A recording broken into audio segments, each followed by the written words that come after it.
Bismillahirrahmanirrahim and Assalamu alaikum. Welcome to God Publishers. This is Hamna bint Shehzad. Our motto is redefining the geography of education through data resources for conceptual learning. Dear teachers and dear students, आज की इस video lesson में हम देखेंगे history for the grade 8 का unit number 1 and the title of unit is arrival of British in the sub continent, यानी कि अंग्रेज हिंदुस्तान में सब कॉन्टिनेंट यानी कि बड़े सगीर में आए किस तरह थे। तो अब स्टार्ट करते हैं आज का वीडियो लेसन। इस वीडियो लेसन में हम देखेंगे east India company, battle of Plassey, Sirajuddin Daula कौन था और मीर जाफर का बैटल ऑफ प्लासी में क्या किरदार था। तो स्टार्ट करते हैं East India company. East India Company basically एक इंग्लिश जॉइंट स्टॉक कंपनी थी जिसका हेडक्वार्टर लंदन में था। ये इंडिया और चाइना के साथ ज़्यादातर जो थी वो ट्रेड किया करती थी। इसका जो चार्टर था वो 1600 CE में इसको मिला था और ये उस वक्त बहुत सारी चीज़ें जो है वो ट्रेड किया करती थी, जिसके अंदर आपके मसाले, कॉटन, सिल्क, आपके सॉल्ट पेपर, टी, ओपियम, ये सारी चीज़ें होती थी। 18वीं सदी में इस कंपनी ने अपनी जो कह लें कि एक आर्मी, जो अपनी सदारत में एक आर्मी बनाई थी और इसने बैटल ऑफ प्लासी जो थी वो 1757 में जीत ली थी।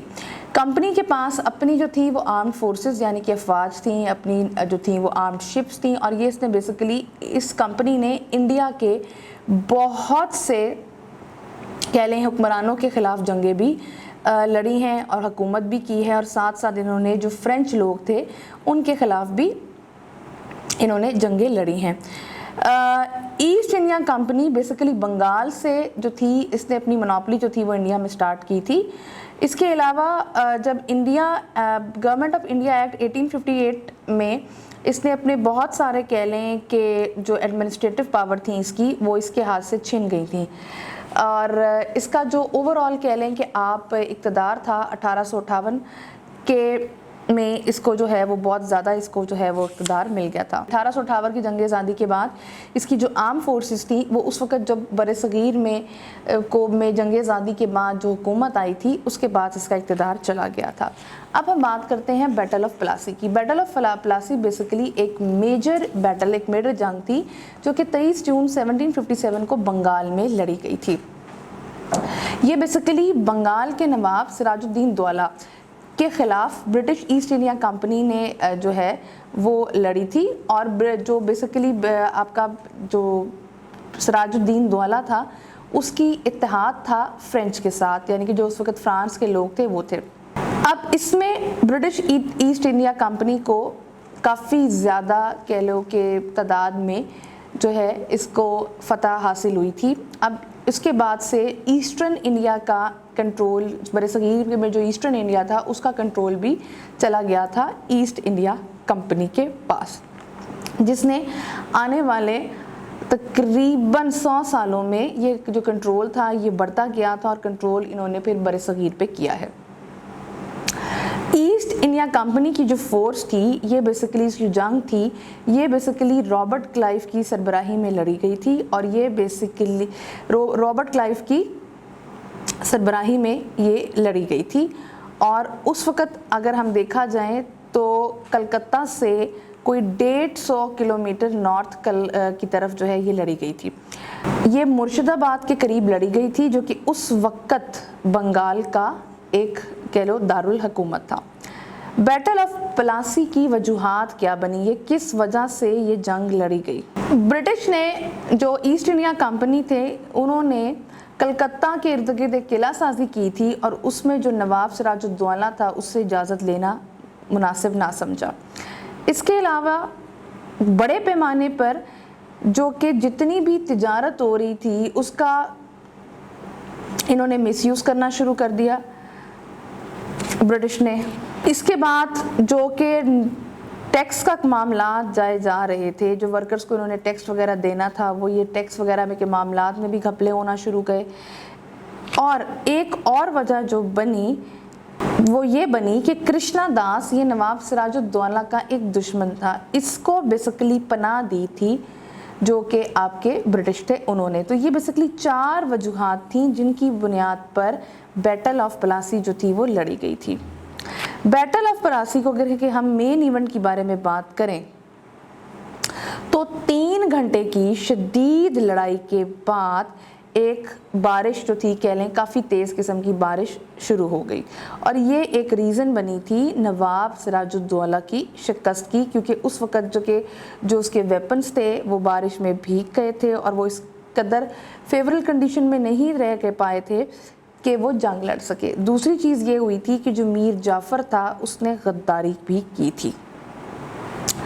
سراج الدین دولہ کی جو آرمی تھی اس کے پاس 50,000 فوجی تھے، 40 توپیں تھیں اور 10 جنگی ہاتھی تھے۔ اس کو شکست دی تھی رابرٹ کلائیو کے 3,000 فوجیوں نے۔ 11 گھنٹے کے اندر یہ جنگ ختم ہو گئی تھی اور سراج الدولہ جو تھا وہ اپنی اس میدان جنگ سے بھاگ گیا تھا۔ رابرٹ کلائیو کے مطابق برٹش یعنی کہ انگریزوں کے 22 آدمی مارے گئے تھے، 50 زخمی ہوئے تھے، جبکہ نواب سراج الدولہ کے جو فوج تھی اس کے 500 لوگ مارے گئے تھے، اور سننے میں آیا ہے کہ بہت زیادہ جو تھی وہ ان کی جو زخمیوں کی تعداد تھی وہ بھی بہت زیادہ تھی۔ اب ہم دیکھتے ہیں کہ participant of battle of Plassey and role in the battle. Battle of Plassey میں جو لوگ تھے وہ کون کون تھے اور ان کا کیا کیا رول تھا؟ اس میں بیسکلی 6 لوگ تھے: سراج الدولہ، رابرٹ کلائیو، میر جعفر، رائے درلاب، جگت سیت اور اومی چند۔ اب یہ کون کون تھے؟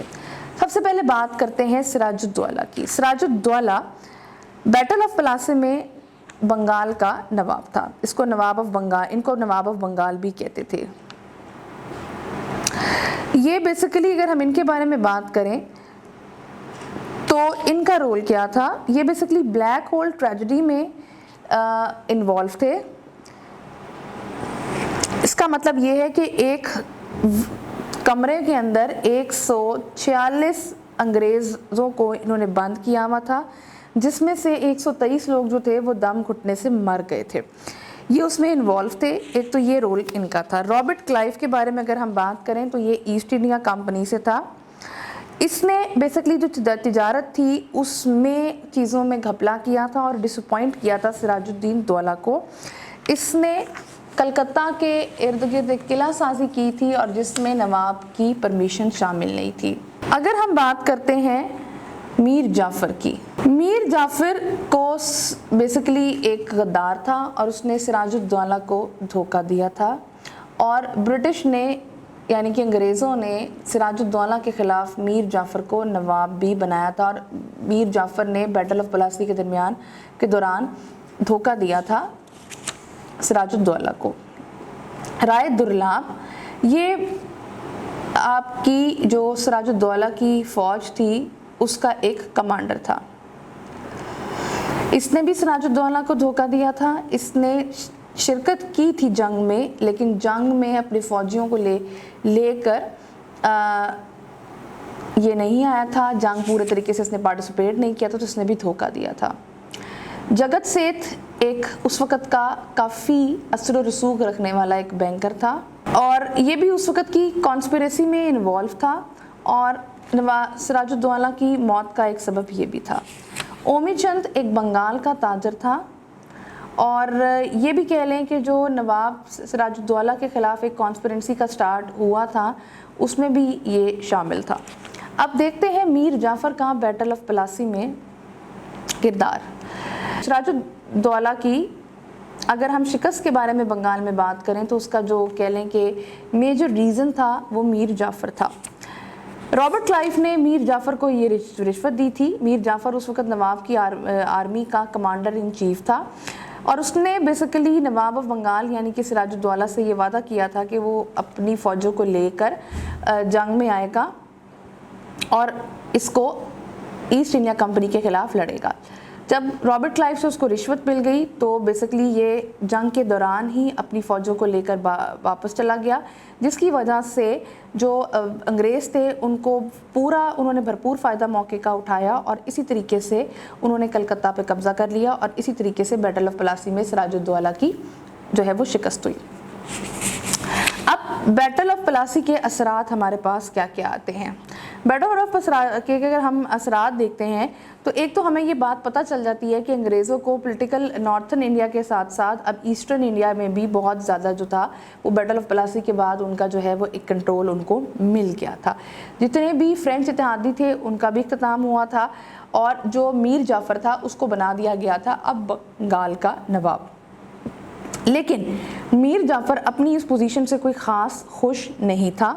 उसने बेसिकली क्या काम किया, उसने डचेस को बुलाया और उसने कहा कि ब्रिटिश के अगेंस्ट जो है हम एक इत्तेहाद करते हैं और उनके ऊपर हम अटैक करते हैं। फिर इसी तरीके से जो एक जंग थी जिसका नाम बैटल ऑफ चिंसूना था वो डच और ब्रिटिश के दरमियान बेसिकली लड़ी गई थी 25 नवंबर 1759 में। अंग्रेज़ों ने क्या किया, उन्होंने मीर जाफ़र को हटाकर मीर कासिम को नवाब ऑफ बंगाल जो है वो लगा दिया और इसके बाद जो यूरोपियन पावर थी सारी की सारी वो इत्तेहादी हो गई और जो रॉबर्ट क्लाइव था उसको लॉर्ड क्लाइव का नाम दे दिया गया। उसको बैरन ऑफ प्लासी का नाम दे दिया गया। ब्रिटिश हाउस ऑफ कॉमनर्स में उसको एक सीट भी दे दी गई। तो ये आफ्टर अफेक्ट्स थे। इसके बाद ब्रिटिश ने बहुत ज़्यादा रूल्स जो थे वो टैक्स कलेक्शन के नाम पे इम्पोज करना शुरू कर दिए। आई होप आपको आज का वीडियो लेसन पसंद आया होगा। एक नए वीडियो लेसन के साथ हम फिर मिलेंगे, तब तक के लिए अल्लाह हाफ़िज़।